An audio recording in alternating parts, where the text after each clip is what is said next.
राज्य सरकार जहां महिला सम्मान का गुणगान कर रही है, वहीं एसटी निगम के कर्मचारियों द्वारा मुख्यमंत्री की लाडली बहनों को जबरन बस से उतारने की घटना सामने आई है। मूर्तिजापुर के बाद शिवशाही बस से भी एक महिला को बिना टिकट उतार दिया गया।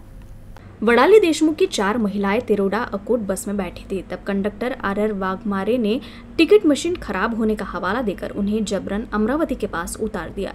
महिलाओं ने काफी मिन्नतें की, लेकिन महिलाओं को रात अमरावती में ही गुजारनी पड़ी। एक अन्य घटना में अमरावती से मूर्तिजापुर जा रही शिवानी श्रीराव को अमरावती बुल्ढाना शिवशाही बस से बडनेरा स्टेशन पर उतार दिया गया। बस में मूर्तिजापुर में रुकने का लिखा होने के बावजूद शिवशाही बस के कंडक्टर ने युवती को मूर्तिजापुर का टिकट नहीं दिया और उसे बडनेरा में ही उतार दिया। इन घटनाओं से महिलाओं में रोष है और दोनों कंडक्टरों को तत्काल निलंबित करने और उन पर सख्त कार्रवाई की मांग की जा रही है। इन दोनों घटनाओं ने एक बार फिर एसटी व्यवस्था की खामियां और महिलाओं के प्रति उसके गैर जिम्मेदाराना रवैये को उजागर किया है। आता मी गेल्या थोड्या वेळ आधी अमरावतीवरून मूर्तिजापूरसाठी आम्ही बसली।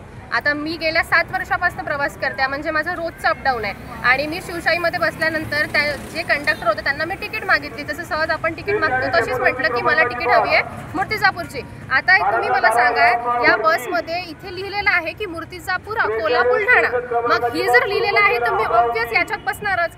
मी जेव्हा तिकीट मागितली तेव्हा त्यांनी मला म्हटलं की ही मूर्तिजापूर बस थांबत नाही।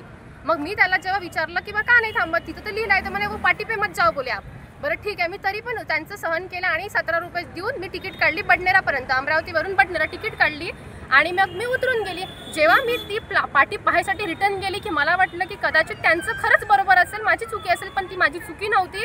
या फोटोमध्ये सरळ दिसतंय की बा ती मूर्तिजापूर अकोला बस थांबते आणि त्यांनी ना थांबवली ना काही। जेव्हा मी त्यांना विचारलं का हा काय प्रकार आहे की बा ही जर बस मूर्तिजापूरला थांबते तरीही तुम्ही थांबत नाहीये, तर त्यांनी मला असं उत्तर दिलं की बोले आप इसके अंदर मत बैठो कारण इसकी एसी खराब है, एसी स्लो है। आता एसी स्लो असो की कसंही असो, मी तुला तिकीट देते ना, तू मला पैसे घे, तिकीट दे, संपला विषय। पण त्याला जेव्हा मी असं म्हटलं तेव्हा तो उद्धटून माझ्याशीच वेगळा बोलायला लागलाय की अभी आप बोले कंप्लेंट करोगे, आपको जो करना है वो कर लो। असं कसं त्यांनी जे काही वायफड बडबड केली असेल ती त्याला, पण त्याची चुकी ही का त्याला मी जेव्हा एवढी सांगते, म्हणजे आता पंढरपूर वारी सुरू आहे तर त्याच्यात बस नाहीये, इकडून तिकडून बस नाही, बस भेटली, मी शिवशाहीमध्ये बसली आणि ते तिथं त्या पाटीवर लिहिलं असल्यानंतर ती त्यांनी बस थांबवली नाही।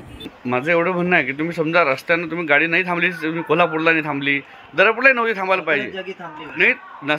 समजा मशीनमध्ये प्रॉब्लेम आहे की नाही, सगळ्याच जागी थांबली आम्ही, असं नाही ना मी ना म्हणलो। मग आता ज्या गाड्या थांबल्या ज्याच्याकडे पास आहे रस्त्यानं तुम्ही तिकीट तर निघालं नाही, मग या लोकांना आणलं कसं रस्त्यावरचे? मग पुढचे रस्त्यावरचे आणले नाही ना, जे पासवाले आहेत तेलेच आणलं। नंतर डायरेक्ट अकोटला आले, डायरेक्ट कसे येणार? सगळ्या स्टॉपवर गेला ना मी, सगळे पॅसेंजर मग निघाले तर नाही तिकीट? मी तिकीट दिले, सबले तिकीट दिलेले नवीन जेवढे तिकीट दिले निघाले मशीनतून तेवढे दिले तिकीट। बाकी तुम्हाला ते तुमच्याकडे ते साधे तिकीट नाही आहेत? साधे तिकीट आहे आमच्याकडे, पण त्याच्या आम्हाला समजत नाही तेवढं। तुम्हाला समजत नाही, तुमची ती अडचण आहे, तुम्ही नवीन असल्यामुळे तुम्हाला ते समजत नाही।